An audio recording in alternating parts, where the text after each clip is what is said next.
mapagpalang umaga sa ating lahat. Sige nga po, sa ating pagsisimula, ating pong alayan ng pinakamainam na palakpak ang ating Diyos na mabuti, ang ating Diyos na buhay, ang ating Diyos na tapat sa lahat ng panahon. Hallelujah!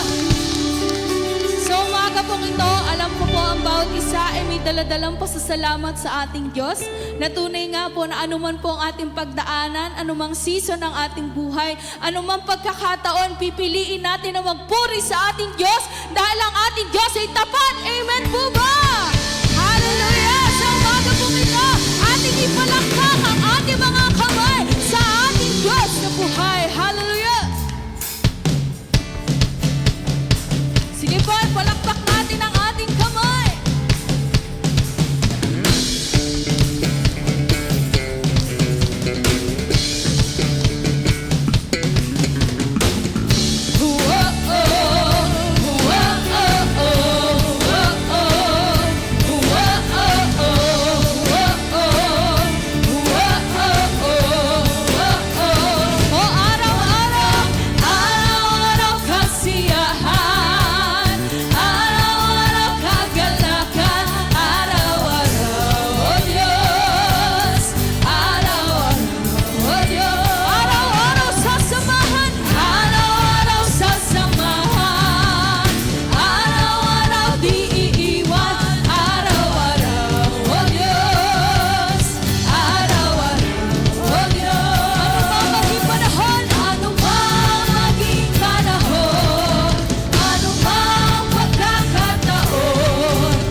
Show.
sasayaw sa tuwa. Sasayaw sa tuwa at pasasalamat. Tatalon sa galang, pagbumisag ka. Sasayaw, sasayaw sa tuwa at pasasalamat. Tatalon sa galang, pagpupuri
the glory, honor, praises. Hallelujah, Jesus. Tunay nga, Panginoon, nakarapat-dapat ka sa lahat ng aming papuri at pagsamba. Dakila ka, Panginoon. Ikaw ay tapat at mabuti. Patuloy po tayong umawit ng pagsamba sa ating Diyos. Sa umaga pong ito, buksan po natin ang ating mga puso para makapaghandog ng pinakamainam na pagsamba sa Hari ng mga hari at Panginoon ng mga Panginoon. O dakila ka, Panginoon, pupurihin at pasasalamatan ka namin. Hallelujah, Jesus.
Hallelujah.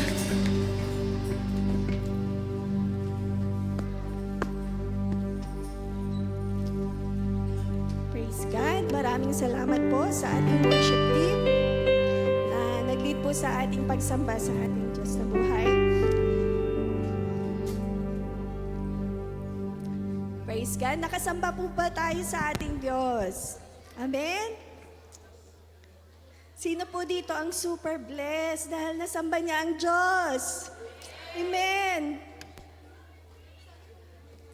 Praise God, isang pinagpalang umaga po sa bawat isang naririto. Sa mga gwapo, sa mga magagandang mga anak ng Diyos. Sa lugar na ito, gayon din po sa mga kasama natin online. Praise God, tunay nga po na napakabuti ng ating Panginoon. Kumusta po kayo? Kumusta po ang isang linggo ninyo? Mabuti naman po. Tunay nga po, iba't iba man po tayo ng naranasan sa linggo na ito. I believe po that God is still good. Amen. And He is still working for our good all the time. Okay, bago po tayo magbulay ng salita ng Diyos, inaanyayahan ko po ang bawat isa na tumayo. Tayo muna po ay sama-sama na dumulog sa Diyos at humingi po tayo ng kanyang pagsama sa ating pong pagbubulay. Hallelujah. Purihin ka, O Diyos. Purihin ang dakilang pangalan. Yes, we honor you. We adore you, O God. Kamangha-mangha ka, O Diyos. Dakila ka sa iyong mga gawa, sa iyong kabutihan, sa iyong pag-ibig, sa iyong katapatan. Purihin ka, aming Diyos. Father God, sa aming pong paglapit sa inyong panalaharapan, patuloy niyo po kaming pagdapatin, O Diyos. At sa oras na ito, nagpapasalamat po kami sa panibagong mensahe niyo na ibababa sa umagang ito. Thank you po. And we pray po na patuloy niyo po kaming samahan ng iyong banal na Espiritu. Turuan niyo po kami at patuloy niyo pong ipaunawa sa amin kung gaano kami minamahal niyo at pinapahalagahan. Na minamahal niyo po ang bawat tao at inaakay niyo po kami sa tamang landas. Maraming salamat sa iyo mga salita. Patuloy kang mangusap, Panginoon, sa aming kalagitnaan. Nilig po namin na nawa, panatilihin niyo pong gising ang diwa ng bawat isa. At malaya ka pong kumilos sa buhay ng bawat isang naririto ngayon. Gayon din po sa lahat ng nakasubaybay online. Maraming salamat sa iyong presensya. Yes, we honor you, we worship you, and we love you. In Lord Jesus' name we pray. Everybody say, Amen. Sige po, palakpakan po natin ang Panginoon. Maaari po kayong makaupo. Ayan. Isang linggo na naman po ang lumipas at tayo po ay pinagkita-kitang muli ng ating Diyos. Talagang napakabuti ng Panginoon. Blessing na makita po ninyo ang kagandahan, ang kagwapuhan ng inyong mga katabi ngayon. Yan po ay kaloob ng Diyos. Niloob ng Diyos na magpangita po kayo. May purpose ang Lord. Bakit siya ang nakatabi nyo? Ayan. Sino po sa inyo mga minamahal yung kontento na sa buhay? Satisfied na po kayo at parang wala na po kayong hinahanap pa, wala na kayong hinihintay pa. Meron po ba? Amen. Sino po dito yung meron pang hinihintay na mangyayari pa sa kanyang buhay? Na patuloy na umaasa na ang buhay nyo ay gaganda pa. Amen. Pero meron po ba dito na ang tingin nyo sa sarili nyo hanggang dyan na lang kayo? At wala nang pag-asang umunlad, parang imposible nang maayos ang buhay nyo. Sana walang ganyan, ano po. Pero kung meron man sa nakakarinig po ng tinig na ito, Nandito man po kayo o nasa online, kung meron man na parang hopeless na po kayo, pakinggan niyo po ang mensahe ng Panginoon sa umagang ito. Pagkat anuman po ang ating sitwasyon ngayon, satisfied man po tayo o sakto lang o umaasa pa na mas gaganda pa ang buhay, ang sabi ng Lord, hindi pa ako tapos sa iyo, anak. I'm battling and I'm fighting for you. At hindi rin niya po ibig na mawalan tayo ng pag-asa na magiging mas maayos pa ang lahat sa ating buhay. Hindi rin niya ibig na maging stagnant or na-stuck na tayo sa kung ano ang kalagayan natin ngayon. Ibig ng Diyos na mas lumago pa tayo day by day. Amen. Ano po ang ibig ng Diyos sa atin? Ang ibig niya po, magtiwala tayo sa Kanya. Sapagkat meron pa po siyang ginagawa sa ating buhay. Pakisabi po sa inyong katabi, may ginagawa ang Diyos sa buhay mo. Amen. Hindi po siya humihinto. Dinadala po niya tayo sa mas magandang kalagayan, sa mas magandang buhay, sa mas matatag na buhay pananampalataya. Yung kahit na anong pagsubok ang ibato sa atin, mananatili tayong matatag dahil kasama natin ang Diyos. Amen. Still magiging positive pa rin yung ating outlook sa buhay pagkat kasama natin ang Diyos. May labanan po ba sa mundong ito? Meron po ba? Totoo, reality. Sobrang dami ng struggles and challenges na nararanasan ng mga tao ngayon. Kristiyano o hindi Kristiyano, may mga laban at hamon sa buhay, may mga pagsubok, may ups and downs ang ating pong journey. Subalit, ang maganda, tandaan po natin, hindi tayo nag-iisa. Pakisabi nga po, hindi ako nag-iisa. Yes, hindi po kayo solong lumalaban sapagkat ipinaglalaban po kayo ng Diyos. At magtatagumpay po kayo. Pakisabi nga po, magtatagumpay ako. Kasama ko ang Diyos. Amen. Palakpakan po natin ang Diyos na mananagumpay. Hindi ko po alam kung para kanino po ito. Pero pinasasabi ng Diyos sa'yo, you're on the winning side, minamahal. Hindi ka loser. Pakisabi sa inyong katabi, hindi ka loser. Mananagumpay ka, kapatid. Yes. Pagkat kasama mo ang Diyos, He will never leave you nor forsake you. Ang pangako niya po. At ang isang proof na winner ka, yung nakarating ka po ngayon dito. Maraming humahadlang, maraming pumipigil. Pero nakarating po kayo sa lugar na ito. Amen. Amen. Hindi natin alam yung mga struggles ng ating mga kapatid. Hindi natin alam kung paano sila nakapunta sa lugar na ito ngayon. No po, sila lang at ang Diyos ang nakakaalam. Maging yung mga nasa online, salamat po. Nagtagumpay po kayo. Ngayon po ay nakasubaybay kayo. At kasama naming sumasamba sa Diyos. Pwede pa po ba nating palakpakan ang Diyos sa kanyang kabutihan? God is good. And all the time, God is good. Amen.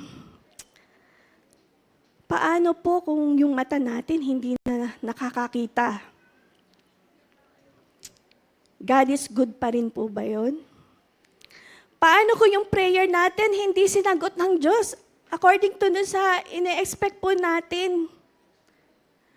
Paano kung nasa season tayo na ang tagalan nating nagtitiis sa ating kalagayan? Sa ating sitwasyon na para bang hindi umuusad ang buhay natin, na para bang hindi pinapansin ng Diyos yung ating pagdaing. Paano kung malabo pa rin at hindi natin maintindihan, ibibigay pa sa akin ng Diyos yung hinihiling ko hanggang kailan ako maghihintay? Pero sa umagang ito, mga minamahal, paano kung katagpuin kayo ng Diyos?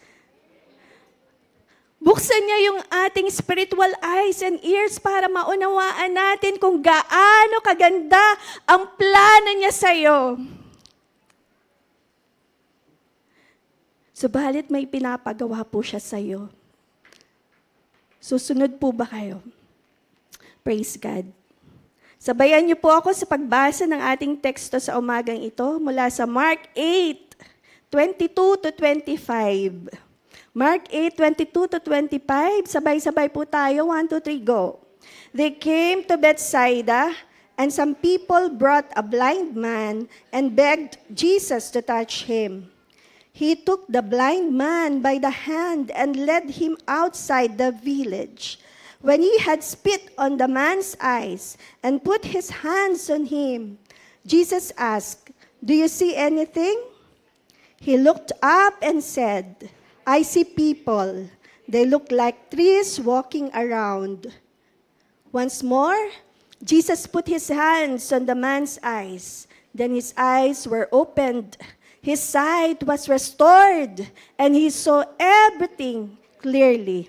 Sa Tagalog po, pagdating nila sa Bethsaida, dinala ng ilang tao kay Jesus ang isang bulag at pinakiusapan nilang hipuin niya ang taong ito. Inakay niya ang bulag at dinala ito sa labas ng bayan. Si Jesus po yun, yung umakay sa bulag. Matapos duraan at takpan ang mga mata nito ng kanyang kamay, tinanong ni Jesus, "May nakikita ka ba?" Tumingin ang lalaki at sumagot, "Nakakakita po ako ng mga tao, ngunit para silang mga punong kahoy na naglalakad." Muling inilagay ni Jesus ang kanyang mga kamay sa mga mata ng bulag. Sa pagkakataong ito, tumingin mabuti ang bulag, nanumbalik ang kanyang paningin at nakakita na siya ng malinaw. Pinagpala po ng Diyos ang kanyang mga salita. Kung tayo po ay nagbabasa ng Biblia, mababasa po natin doon pag nagpagaling ang Panginoong Jesus ng bulag. Ito'y sinasalita lang niya at nangyayari. Gumagaling, naroon ang healing. Subalit sa experience ng bulag na ito, sa story na ating binasa, kakaiba po ang kanyang experience. Iba ang ginawa ng Panginoong Jesus. Ang pagpapagaling sa kanya ay nagkaroon po ng stages. Nagkaroon ng yugto. Hindi sinabi lang and then gumaling na siya, kundi meron pang ginawa ang Panginoon. Dumaan sa process. Sa isang lumikha ng buong universe using a mere word. Di po ba't sinalita lang niya at nalikha ang mga bagay? Sa isang utos nga lang po niya, si Lazaro na kanyang kaibigan ay muling nabuhay. Tama po?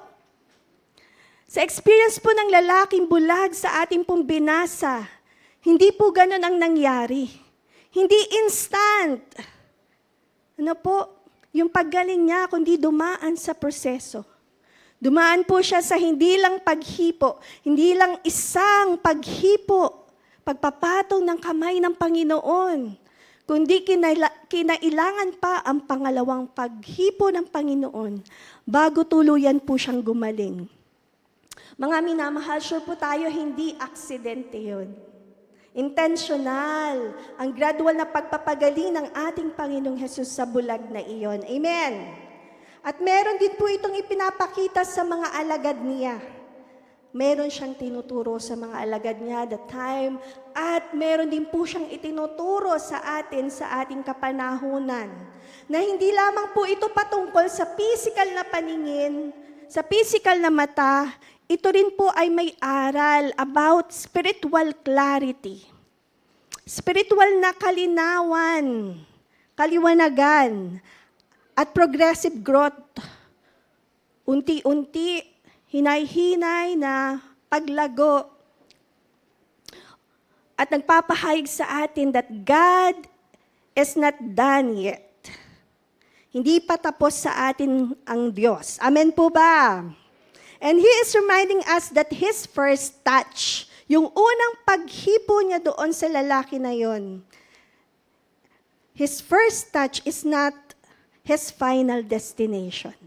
Hindi po natatapos sa first touch ang plano sa atin ng Diyos. Ipagpalagay po yung first touch na naranasan natin sa Panginoon, yung kanyang unang paghipo sa atin ay yung nung time, yung araw na iniligtas niya tayo, nung araw na tinanggap natin ang Panginoong Jesus as our Lord and Savior.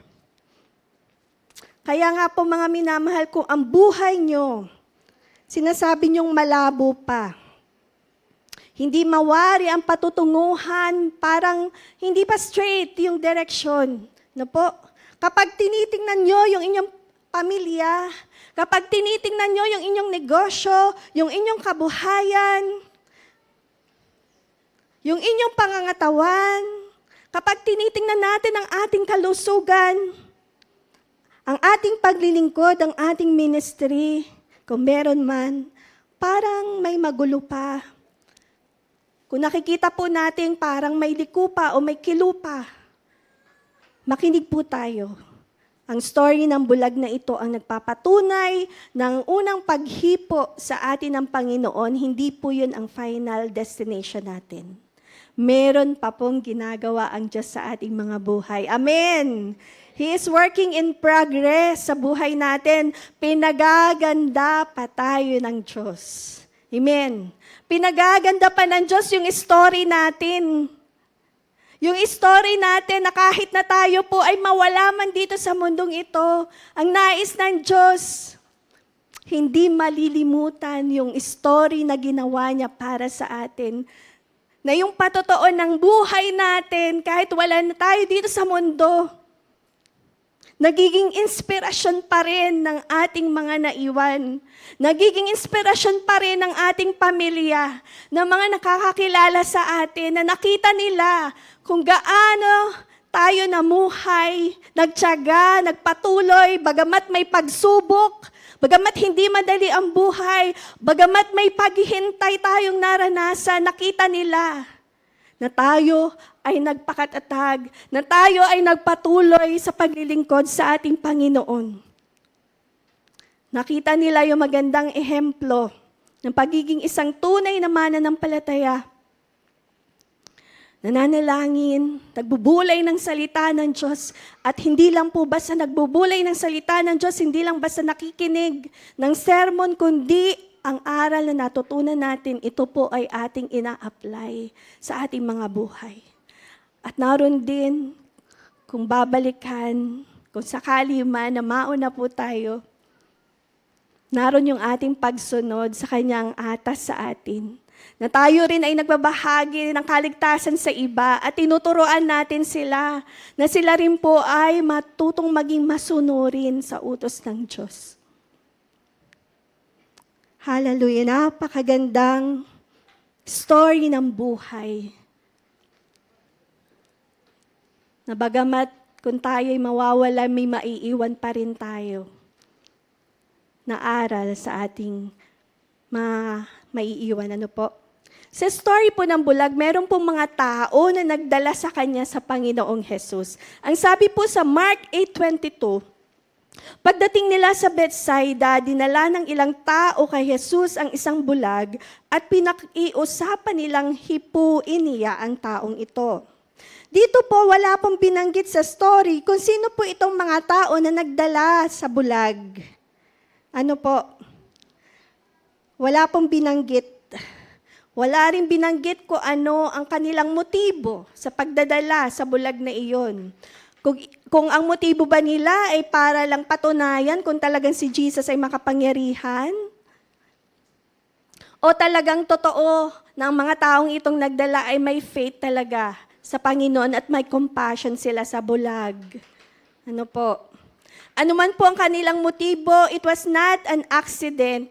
Inalaw ng Diyos na mangyari ang mga bagay na iyon sapagkat ang Diyos palaging may layunin. Amen. Kaya mga minamahal, natatandaan niyo pa po ba kung sinong nag-akay sa inyo, kung sinong nagdala sa inyo sa Panginoon? Huwag po ninyo silang kalilimutan. Pasalamatan po natin ang Diyos sa kanilang mga buhay. At kung kayo naman po, yung tao na yon, na nag-aakay ng kaluluwa sa Panginoon, nagbabahagi, nagdi-disciple, saludo po ako sa inyo. Kayo po ay blessing. And God bless you more po. Palakpakan po natin ang Panginoon sa buhay ng bawat isa na nag-aakay, nagdadala ng kaluluwa sa Diyos, nag-e-encourage. Yan po ay talagang pagpapala. Nang madala po ng mga tao ang bulag sa Panginoong Hesus, tingnan po natin paano kumilos ang Panginoon sa kanyang buhay at paano rin po kumikilos ang Panginoon sa ating mga buhay ngayon. Pamagat po ng ating tinatalakay is the second touch. God is not done yet. Hindi pa tapos ang Diyos. Ano po?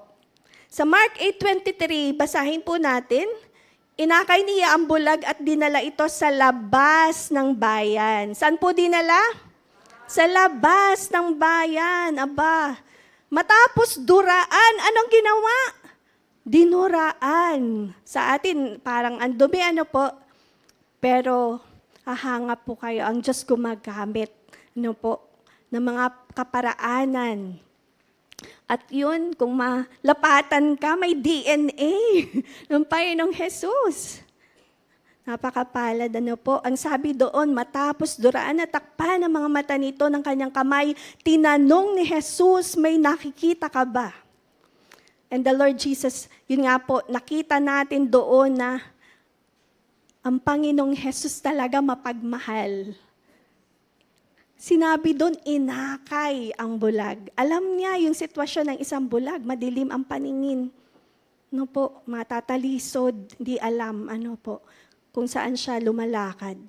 Dito, the Lord Jesus took the blind man by the hand and led him out before he healed him. Makikita po natin na hindi lamang inilayo ng Panginoong Jesus ang bulag, kundi inakay pa niya. Naroon ang compassion, naroon ang pagkikare ng ating Panginoon. Sino po sa atin ang inaakay ng Diyos? Ramdam nyo, inaakay kayo ng Panginoon. And minsan, ilalayo ka muna ng Panginoong Jesus sa lugar at mga taong kinasanayan mo bago kanya pagalingin. Kung titingnan po natin ang pagkakasunod-sunod ng mga pangyayari, mapansin po natin, dinala ang tao, ang bulag, ang Panginoong Jesus, nakiusap sila na hipuin niya ito. Ang sabi po ng iba, maaring gusto lang na makakita ng palabas ng mga taong iyon, sapagkat napakaraming tao sa paligid, gusto nila ng show, na po. Gusto nilang gumawa ang Panginoong Jesus ng himala doon mismo sa gitna ng mataong lugar. Subalit hindi nangyari yung kanilang inaasahan. Kundi ano pong ginawa ng Panginoong Jesus? Inaabot niya sa bulag ang kanyang kamay. No po? At inakay ang bulag na hindi alam kung saan ang punta niya. Inilabas siya ng Panginoon sa kanyang nakasanayang kapaligiran. Kung kayo po ang lalaking ito, kayo po ba ay susunod sa leading ng Panginoong Yesus, na napakadilim ng paligid, hawak kayo ng isang lalaki na hindi nyo kilalang kilala. Naglakad kayo palayo sa mga tao, patungo sa isang tahimik at hindi nyo alam na lugar. Alam niyo po mga minamahal, hindi ito mangyayari kung hindi pumayag ang bulag. Tama po ba? Kung siya ay hindi pumayag, saan mo ako dadalhin? Ganyan. Hindi po ito mangyayari kung hindi po siya nagtiwala sa taong may hawak sa kanya. Hindi po yun mangyayari kung hindi niya sinorender yung sarili niya, yung will niya, at kung wala yung pagpapakumbaba sa kanya. Bakit kaya po sila lumabas ng bayan? Sabi po ang Bethsaida, kung aaralin po natin, ito po ay isang lugar na ang mga nakatira doon ay kulang o yung iba walang pananampalataya sa Panginoong Jesus. Sila ay nangungutya at nagdududa sa Panginoon. Kaya naman po dun sa Matthew 11:21 ay binanggit na tahasang sinumpa ng Panginoong Jesus ang lugar ng Bethsaida. Alam po ng Panginoong Jesus ang kapaligiran ng tao na iyon doon sa Bethsaida na ito ay hindi healthy para gawin niya ang himala. Minsan kailangan po tayong ihiwalay ng Diyos sa ingay ng sanlibutan. Minsan kailangan tayong ihiwalay ng Diyos sa boses ng pagdududa sa paligid natin na ino-overpower nito yung boses ng kagustuhan nating lumago. Ano po? May binanggit po sa Hosea 2:14, ang sabi po doon, kaya nga, siya'y aking aakitin muli, dadalhin ko siya sa ilang at doon ko siya kakausapin ng buong lambing. Ito po ay isang magandang talata na nagpapakita ng katangian ng puso ng ating Panginoon. Nang tinutukoy po dito sa Oseas ay ang kanyang bayan, na ang pag-ibig ng Diyos sa kanyang bayan ay radikal, tapat at siya po ay nagpapatawad. Kung alam po natin ang ugali ng mga Israelita, nagkakasala, tapos hingi ng tawad, paulit-ulit, pero ang Diyos sa kanyang pagmamahal at sa kanyang biyaya, sa kanyang kahabagan ay paulit-ulit din nagpapatawad. So nakita natin ang pag-ibig ng Diyos. At may pagkakataon na ang kanyang bayan ay dinadala niya sa ilang. At ang ilang, ang disyerto ay sumisimbolo sa isang lugar ng pag-iisa at kawalan ng distractions. Upang doon sa ilang na walang distractions, wala po siyang matatakbuhan, wala pong maaasahan kundi tanging ang Diyos lamang. Ganon din tayo rin po ay minsan pinepersonal ng Panginoon. Minsan inaalis din tayo ng Diyos sa lugar na mayroong mga distractions sa atin tulad ng mga toxic na mga tao, negative people, sa mga lugar na nagpapakita ng kawalan ng paniniwala sa Diyos, sa mga gawain na hindi nakakalugod sa Panginoon, naalis po tayo ng Diyos doon bago siya gumawa ng himala sa ating buhay. Pagkat ang sabi ng Psalms 1:1, "Blessed is the one who does not walk in the counsel of the wicked." Mapalad ang taong hindi nakikinig sa payo ng masama at hindi sumusunod sa masama nilang halimbawa. Katulad po ng isang halaman, ang isang halaman hindi siya lalago sa isang polluted soil. Kailangan pong ilipat siya sa isang matabang lupa o lugar upang doon siya lumaki, doon siya lumago, at doon siya magbunga. Tama po ba? Ganon din po sa ating buhay, God may transplant you before He transforms you. Kailangan ka munang ialis ng Diyos sa lugar na kinalalagyan mo o sa sitwasyon. Minsan pinag-iisa ka ng Diyos upang makita mo siya, mapansin mo siya. Naranasan niyo na po ba na parang mag-isa na lang kayo?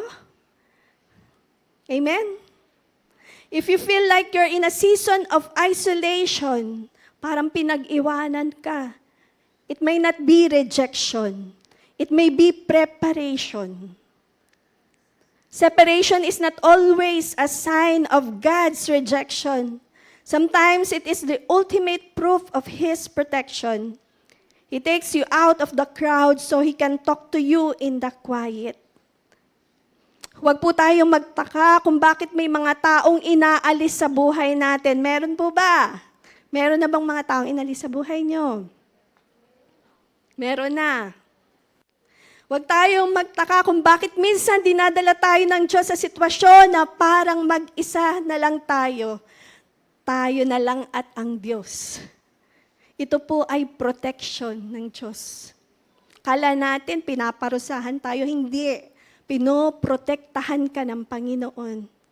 Nais po ng Diyos na makorner niya tayo. Yung ating attention sa Kanya lang at makausap niya tayo, puso sa puso. Mga minamahal, kailan po huling nakipag-heart-to-heart talk kayo sa Panginoon? Kailan po kayo huling nagsumbong at umiyak sa Kanya? Ano po bang tingin natin sa ating Diyos? Siya ba'y nakakatakot? Kaya hindi tayo nagsusumbong sa Kanya? Hindi, ang Diyos ay napakamapagmahal. Siya ay mahabaging Diyos at nakikinig siya sa atin. Kailan po kayo huling hinipo ng Diyos at napuspos ng kanyang presensya? Mga minamahal, baka nami-miss na tayo ng Lord. Minsan po kasi sobrang busy natin. Hindi na natin mabigyan ng Diyos ng time. Lagi tayo nagmamadali, even in our prayer. Pag nasa church tayo, mukhang ang lapit-lapit natin sa Diyos. Tama po ba? Pero deep inside, hindi kita ng tao ang layo na pala natin. It is good to have a heart-to-heart time or quiet time with God. Tama po ba? Okay lang po na magsumbong tayo sa Kanya ng mga pangyayari sa ating buhay. Yun nga po ang gusto ng Diyos, na tayo ay nakikipag-usap sa Kanya palagi. Kahit alam naman niya yung nangyayari sa atin, pero dahil tayo ay may relasyon sa isa't isa, siya ay ating Ama. Tayo ay Kanyang anak. He expects na tayo po ay makikipag-usap sa Kanya. And it is so good to encounter God in an intimate way. Yung maranasan niyo po muli yung Kanyang paghipo, at tayo mapuspos ng Kanyang presensya. Wala nang hihigit pa doon sa presensya ng Diyos. Amen! Amen. Yung pinupuno niya tayo ng Kanyang Espiritu. Pinapalakas niya tayo. Wala nang hihigit pa po sa karanasang iyon. Ang pangalawang nakita po natin dito sa story na to, God's work is not always instant. It's sometimes progressive. Ang gawa ng Diyos ay hindi laging instant. Minsan ito'y paunti-unti, utay-utay. Sabi ng Mark 8, huling bahagi ng 23 at ang verse 24, matapos duraan at takpan ang mga mata nito ng kanyang kamay, tinanong ni Jesus, may nakikita ka ba? Tumingin ang lalaki at sumagot, nakakakita po ako ng mga tao, ngunit para silang mga punong kahoy na naglalakad. Aba, no po.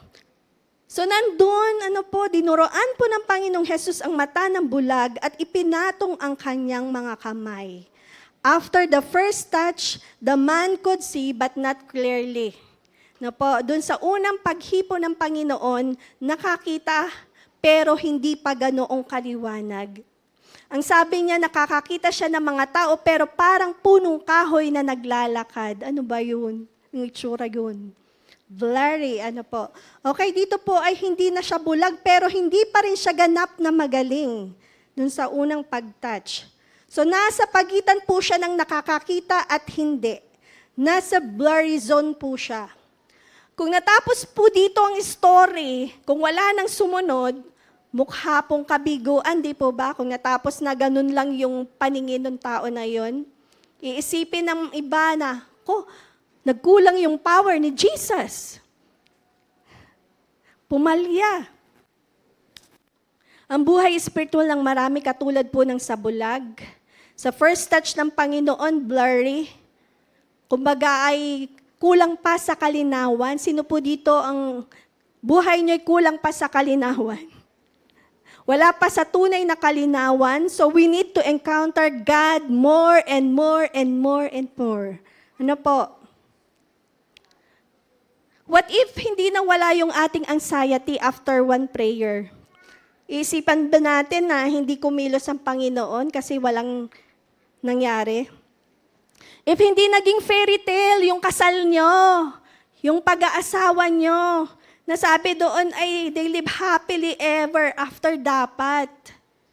Iisipin po ba nating wala ng pag-asa ang ating relasyon? Kung gipit pa rin po tayo after nating ibigay yung ating ikapo, sasabihin po ba nating nabigo tayo sa pangako ng Diyos? Mga minamahal, partial healing is still progress. Ang bahagyang paggaling ng bulag ay pag-unlad pa rin sa kalagayan niya nung una. Tama po ba? Sa Bible po, nagbigay ang Diyos sa Israel ng isang malalim na paalala kung paano po siya kumilos. Sa Exodus 23:30, ang sabi po, unti-unti ko silang palalayasin sa inyong harapan hanggang sa kayo'y dumami at tuluyang masakop ang lupain. tahasang sinabi sa kanila ng Diyos, sa bayan niya, hindi ko ibibigay sa inyo. Hindi ko ibibigay sa inyo ang buong tagumpay sa loob lang ng isang gabi. Yon ang sabi ng Diyos. Dahil kung gagawin ko yon, hindi pa sapat ang kakayahan ninyong pamahalaan ang ibibigay ko. So dito po, God is sovereign God. Ano po, alam niya lahat ng bagay. He is in control of everything. So dito alam ng Diyos na hindi pa kakayanin ng kanyang bayan ang mga kalaban. Ang sabi niya, unti-unti ang kanyang pagpapalaya sa mga ito hanggang sa dumami sila. Nakita natin ang character ng Lord. He is the God of order at napaka-organized ng ating Diyos. Tama po ba? May mga times na pinababagal ng Diyos yung mga pangyayari sa ating buhay upang ihanda po tayo sa susunod na mangyayari at sa mas magandang resulta. Ano po? Huwag po tayong sumuko. Kung nasa walking trees, face pa tayo ng ating buhay, ang nakikita pa natin ay blurred, hindi pa ganoon kaliwanag ang ating direksyon. Pagkat may gagawin pa si Lord sa atin, wag po tayong sumuko, may gagawin ang Diyos sa buhay natin. Partial progress is still undeniable proof of God's presence. Kung ang tingin niyo po sa inyong sarili, mas malinis po kayo ngayon kaysa nung isang taon. Ano ba yung malinis na yon? Kumbaga nabawasan yung pangit nating ugali ngayong taong ito. Ano po? Kesa compare last year. Mas nakaiwas tayo sa ating bisyo, sa ating addiction. Kayo po nakakalam kung ano yung mga pinagkakaadikan nyo, mga estudyante, mga kapamilya. Kayo po ang higit nakakaalam, ano? Kung mas nakakaiwas po tayo ngayong taong ito sa gawain na ayaw ni Lord, at hindi na po tayo toong magagalitin ngayong taon na ito, it means progress. Pakisabi nga po, progress. Pag-unlad. Kahit hindi ka pa ganap na malaya, at least may progress. At tandaan, hindi pa tapos sa'yo ang Diyos. Amen. Kung meron na po kayong peace of mind and heart, kesa nung isang linggo, kahit umiiyak ka pa rin minsan, no po, tandaan, hindi pa tapos ang Diyos sa'yo. Darating din yung time na hindi ka naiiyak, kundi magse-celebrate ka na. May ginagawa ang Diyos. Hallelujah. Do not mistake a transition zone for a final destination. May igaganda pa po ang buhay nyo. Pagkat patuloy ang paggawa ni Lord. Kahit hindi po natin nakikita ang final result sa ngayon, may ginagawa ang Diyos. Sabi po sa 2 Corinthians 3:18, we are being transformed from glory to glory. Diga may kanta, from glory to glory, He's changing me. Opo, pautay-utay, binabago tayo ng Diyos bawat araw. So, ibig sabihin, mas bumubuti. Bawat araw na dumadagdag, pabuti tayo ng pabuti. Ganon kumilos ang Diyos kung tayo po ay magpapasakbo sa Kanya. Sabi, though we live in a culture of instant gratification, na puro instant na po ngayon tayo, di po ba? Ayaw na ng mga taong maghintay ng matagal. But ang story po ng paggaling na bulag nagtuturo sa atin to be patient. Kasi hindi basta na sinabi ng Diyos, gumaling ka. Kundi, dumaan pa siya sa paghihintay, sa pag-wait. Dumaan pa po siya, inakay pa siya ng Diyos, inalis pa siya dun sa lugar kung saan naroon siya. No po, may waiting. Kailangan ng patience. No po. Ang story ng pagaling ng bulag ay nagtuturo po sa atin to be patient. Because patience is a component of spiritual sight. And there is beauty in waiting. Amen. May pagganda sa ating paghihintay sa Panginoon. May pagbuti sa ating paghihintay sa perfect timing ni Lord. may paggaling sa ating paghihintay sa katugunan ng Diyos. Kaya don't quit when things are still blurry. God is not finished yet. Amen! Hindi pa tapos ang Diyos sa'yo. Pangatlo, the second touch. The Lord Jesus touches again and completes what He started. Yung pong pangalawang paghipo ng Panginoon, tatapusin niya ang kanyang sinimulan doon sa bulag. Sa Mark 8:25, ang sabi, muling inilagay ni Jesus ang kanyang mga kamay sa mga mata ng bulag. Sa pagkakataong ito, tuminging mabuti ang bulag, nanumbalik ang kanyang paningin at nakakita na siya ng malinaw. Ano po? Second touch ng Lord. Bakit po hinawakang muli ng Panginoong Hesus ang mata ng lalaki sa pangalawang pagkakataon? Una, hindi po siya iniwan ng lalaki. Kahit nakakakita na siya ng kaunti, hindi po umalis yung lalaki. Nanatiling naghintay yung lalaki sa Panginoon. Hindi niya sinabing, okay na po ito, Lord. Pwede na po ako, alis na po ako, salamat po. Kung ganun po ang nangyari, alis ang lalaki niyon na habang buhay po, nasira pa rin yung paningin niya.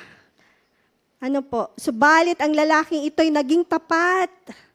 No po, sa kanyang nararanasan, naging open siya sa Panginoon, naging honest po siya sa kanyang pinagdadaan ng discomfort. Kaya tinuturo po ng tagpong ito sa atin that your honesty is very important sa Lord. Pakisabi po sa inyong katabi, mahalaga ang katapatan mo sa Diyos. Opo, wag po tayong magkunyari sa harapan ng Panginoon. Sabihin natin kung ano talaga ang nararamdaman natin. Ang sabi ng lalaki, Panginoon, malabo pa po.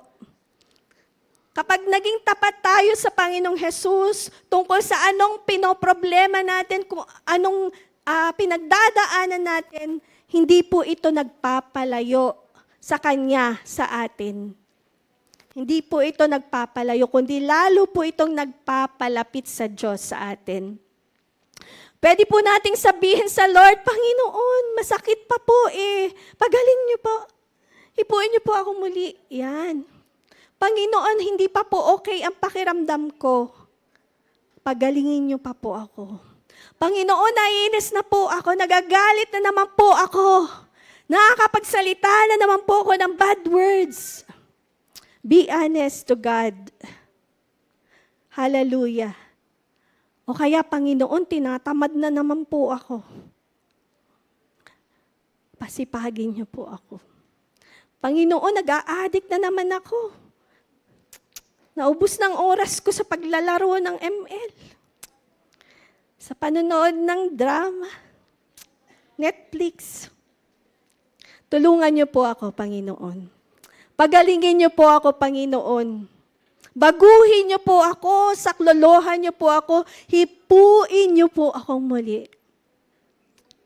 Malaya po tayong maging honest sa ating Diyos. Ang ikalawang paghipo ng Panginoon sa lalaki ay nagsasabi po sa atin ng isang katotohanan about His character. He doesn't leave loose ends. Hindi po siya nang iiwan sa ere. Pakisabi sa iyong katabi, ang Diyos hindi nang iiwan sa ere. Hindi kagaya ng iba dyan. Parang may pinaparinggan tayo Hindi po siya nang bibitin sa kanyang trabaho o sa kanyang ginagawa sa atin. Hindi niya po sasabihin, aba, nailigtas na kita. Nailigtas ko na yung kaluluwa mo. Bahala ka na sa buhay mo. Bahala ka na sa battles mo, sa struggles mo, sa bisyo mo na pabalik-balik.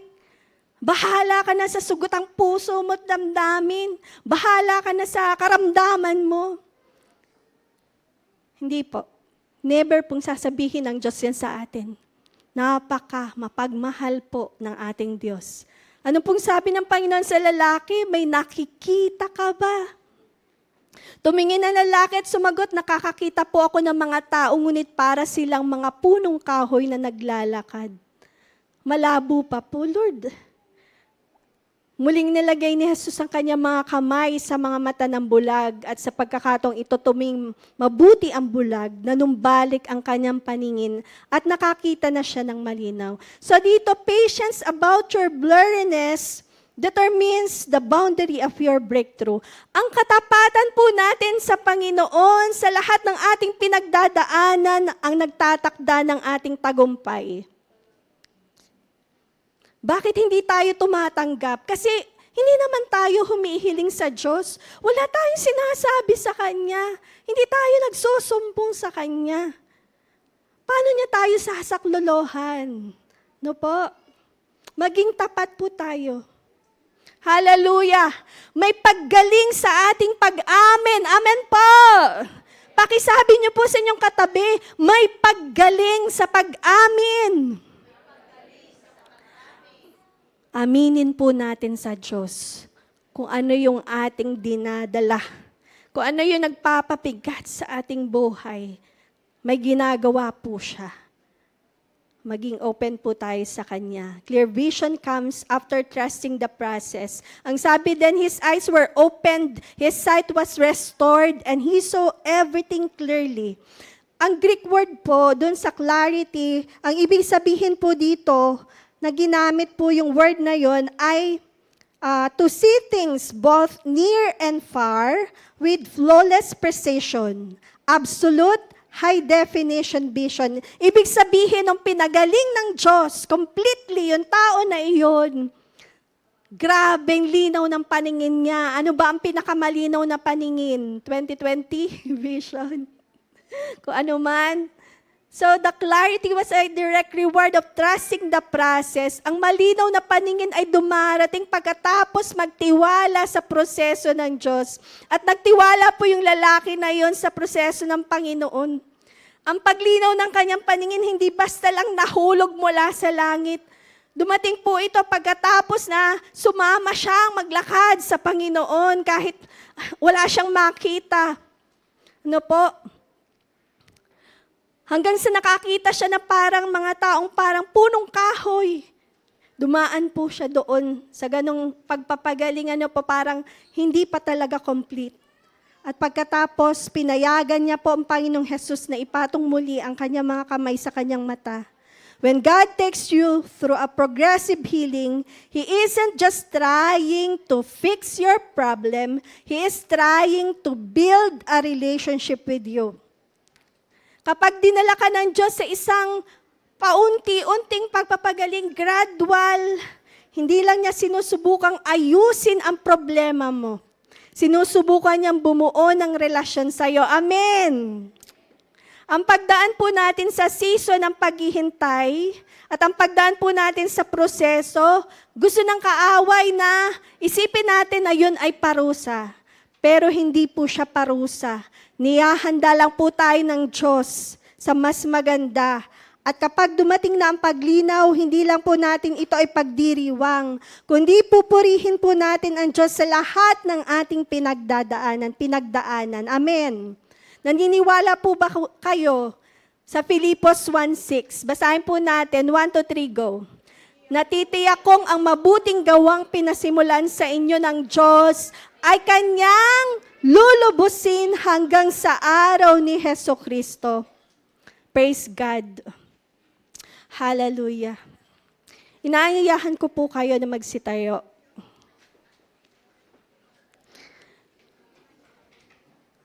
Mga minamahal, aling bahagi po ng buhay nyo ang malabo pa rin ngayon? Sa inyo po bang pananampalataya?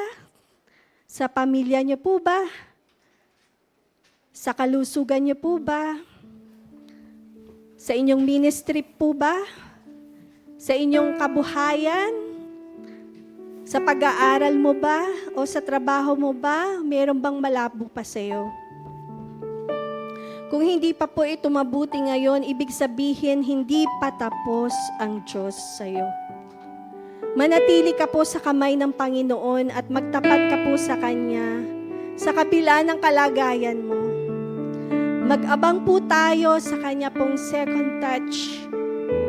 Mga minamahal, kung humihinga pa po tayo ngayon, Ito yung pinakamalaking patunay na ang author ng iyong pananampalataya ay hindi bumibitiw sa kanyang panulat. Ang kwento ng buhay mo ay hindi nagtatapos sa malabong kabanata ng buhay mo. Hallelujah. Awitin po natin ang isang awit na nagsasabi na kami katagpuin. Hayaan po natin na ang awitin na ito ay aawitin natin bilang isang panalangin ng pagsama sa Diyos. Kung nahihirapan ka ngayon, hinahamon po tayo ng salita ng Diyos na magtiwala po tayo muli sa Diyos. Bumalik ka sa altar. Manalangin kang muli. Manampalatayang muli. Ina-encourage po tayo ng Diyos. At hintayin po nating himpuin ka ulit ng Diyos. God is not done yet with you.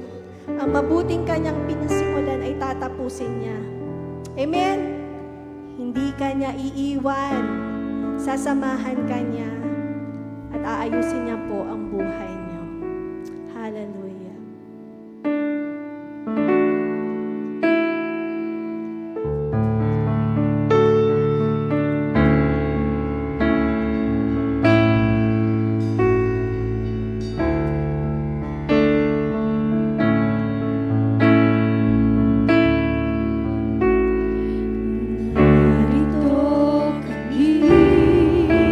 Nagpapakumbaba sa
sa paganda, laging sa pabuti ang ginagawa ng Diyos.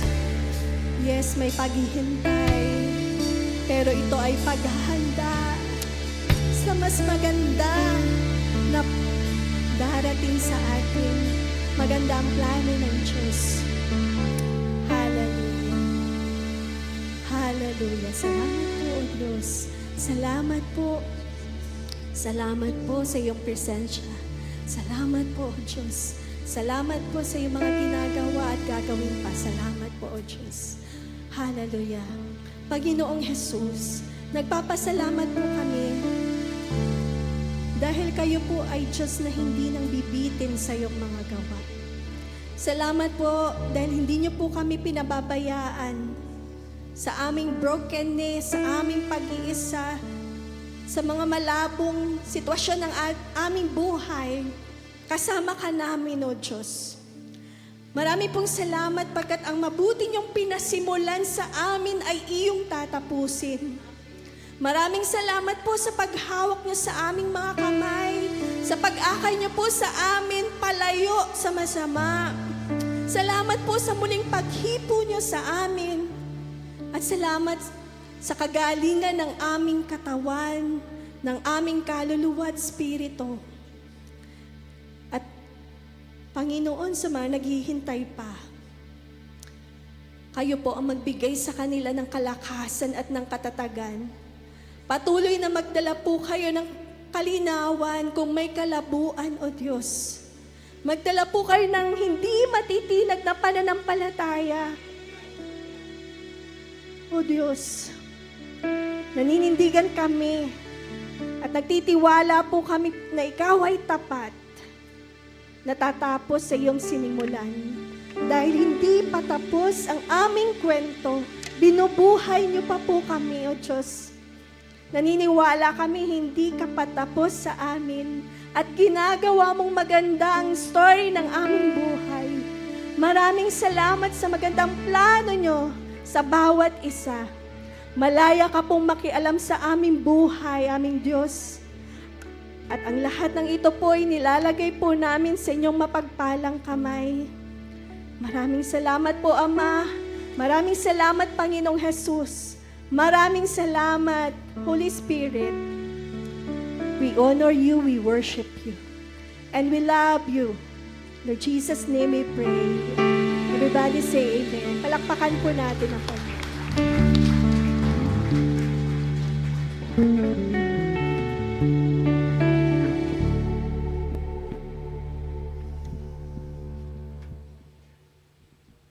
Amen.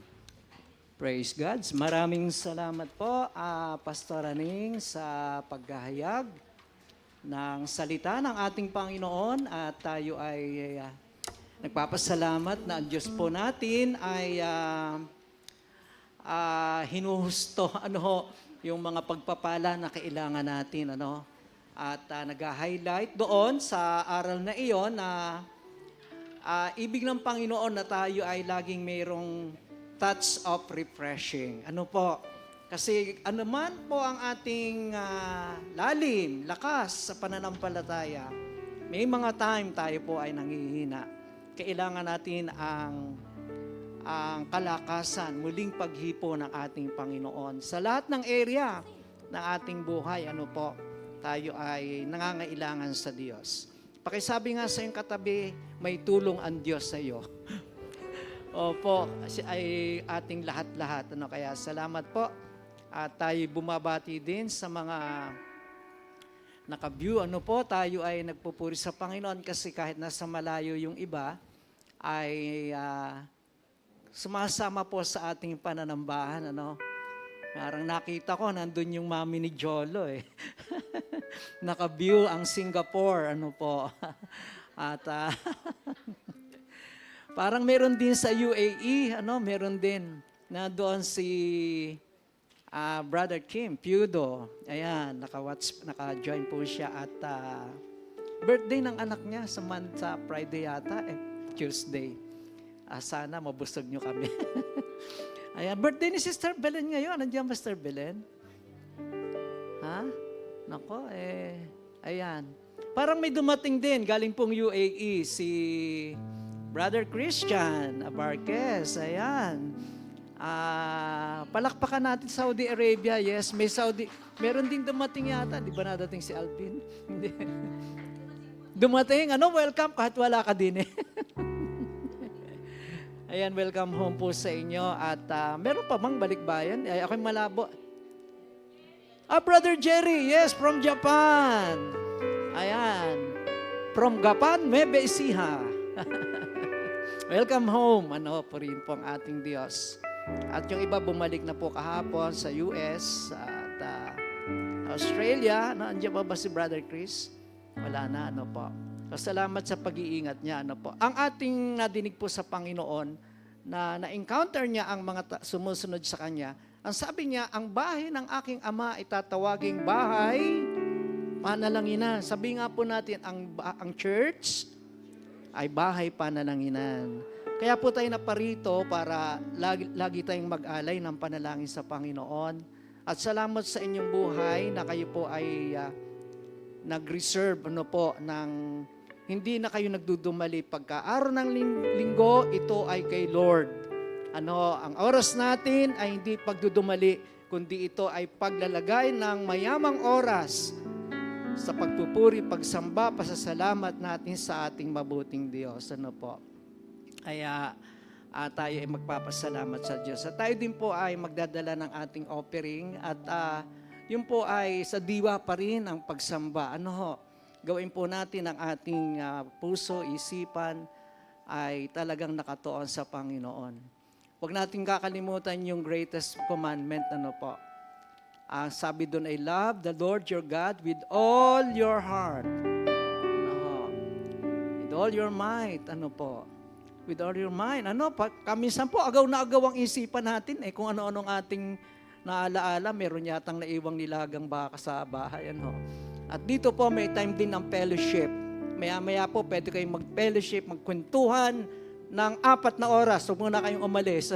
Pero sa panahon ng pagsambat, pagpupuri, ialay natin ito sa ating Panginoon. Tunay po ba ang ating Diyos? Kaya po ba natin siyang purihin? Aawitin po natin, pupurihin ka, O Diyos, Ikaw ang tunay na Diyos. Hallelujah. At tayo po ay tumayo at hayaan natin may handog natin ang awit na iyon. Ikaw ang tunay, pupurihin ka, O Diyos. Pupurihin ka, O Diyos. Ang aming alay ay pagsamba. Kaluwalhatian, buong karangalan.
aming pagsamba.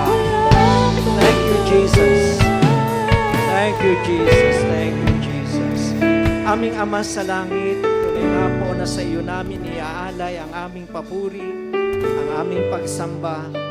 At ikaw ay Diyos na walang katulad, dakila, tapat, hindi nagbabago, mapagmahal sa bawat sa amin.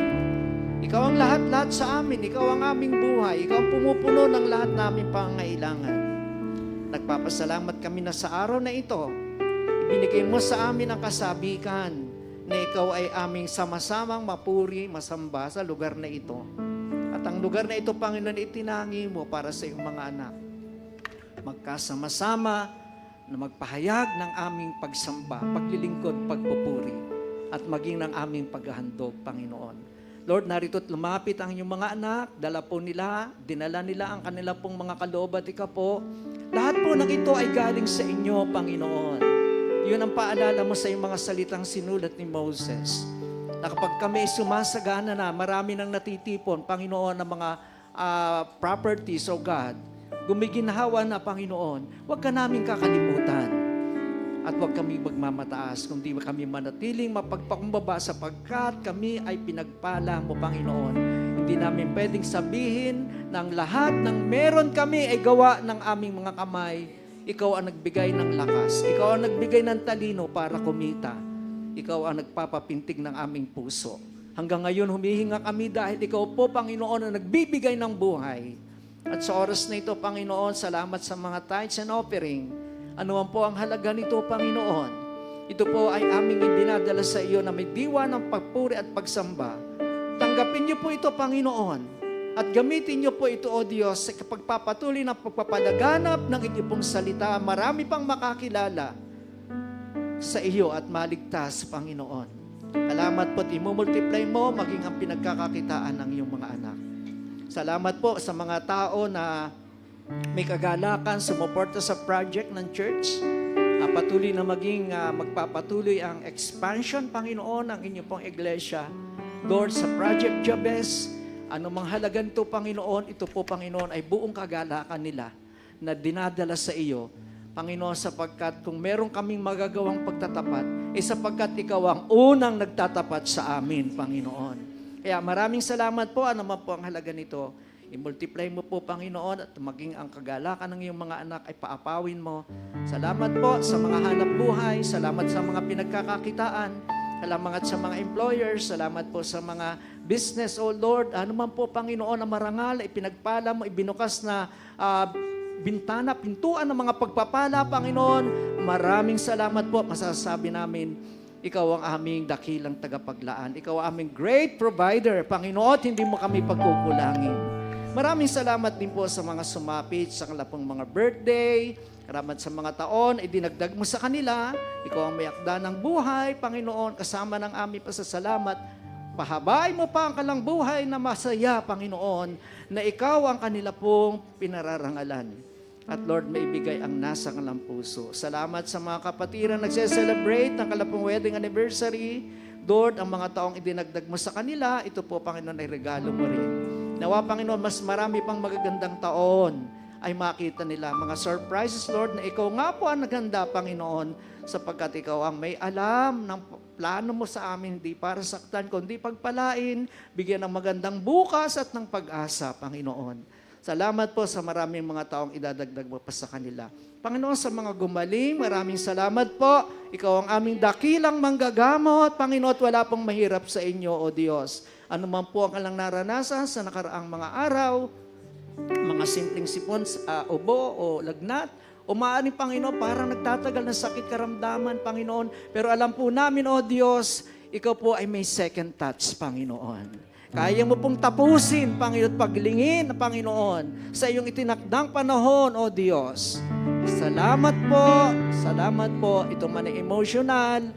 Kaya mo, Panginoon, pagilumin ang aming puso, Panginoon. At hayaan mo, Panginoon, na magbunga ang banal na espiritu ng kagalakan, kapayapaan, pagmamahal, Panginoon.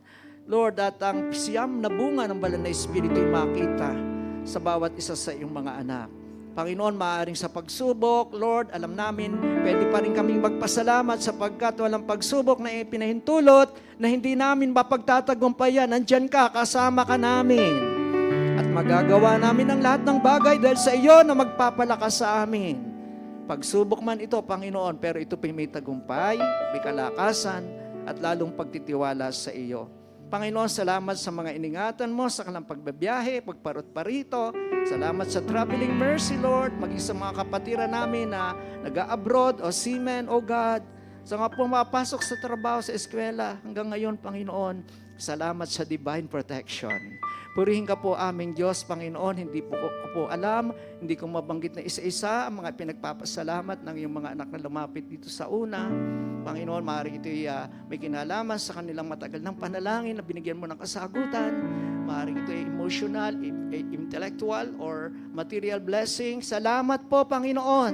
Ito po yung magagawa namin, Panginoon Diyos. At aming angkinin na sa iyo pong pangalan may kapangyarihan kapag hiningi namin merong katugunan. Kaya Lord, hayaan niyo po na sa oras na ito bilang inyong lingkod, Panginoon, patuloy mong igawad, gayon din ang iyong mayamang pagpapala. Sa bawat isa na dumadalo sa iyong gawain, hinahanap nila ang iyong presensya. Panginoon, salamat po. Alam mo naman ang kalang puso, patuloy kang matanjag sa kanila. Maraming salamat po, Panginoon. Pinagpe-pray namin ang mga nasa online, Lord, kagaya ng aking kapatid sa Lukban na nakabiyo ngayon. Lord, nawa po patuloy mo po siyang pagilingin, Panginoong Yesus. Maraming salamat po, bagamat dumaan siya sa isang aksidente, nandun pa rin ang iyong pag-iingat, pangangalaga. Siya ay may buhay, may kalakasan. Maraming salamat po, O Diyos. Maraming salamat po. Yun lang po magagawa namin, Panginoon. Hindi ka namin kayang pagyabangan, kundi, Panginoon, pasalamatan. Salamat po, aming Ama. Sa iyo ang lahat ng papuri. In Jesus' name. Amen and amen.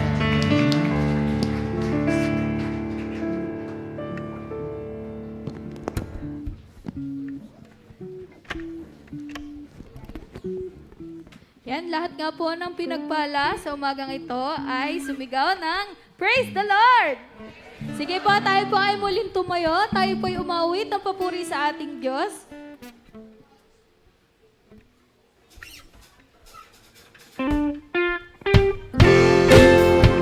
Sige po, muli po natin palakpak ang ating mga kamay.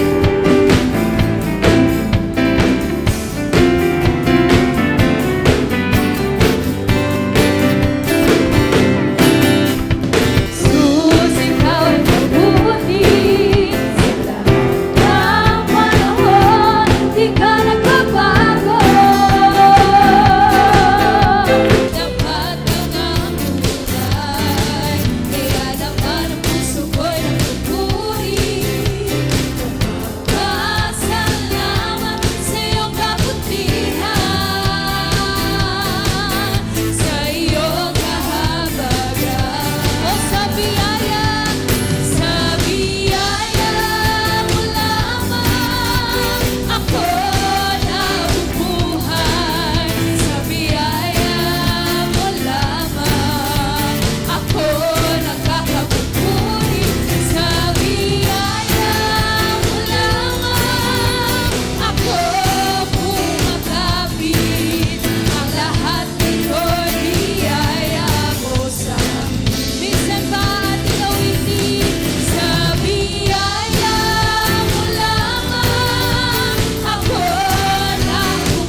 Amen. God is good. And all the time. Amen.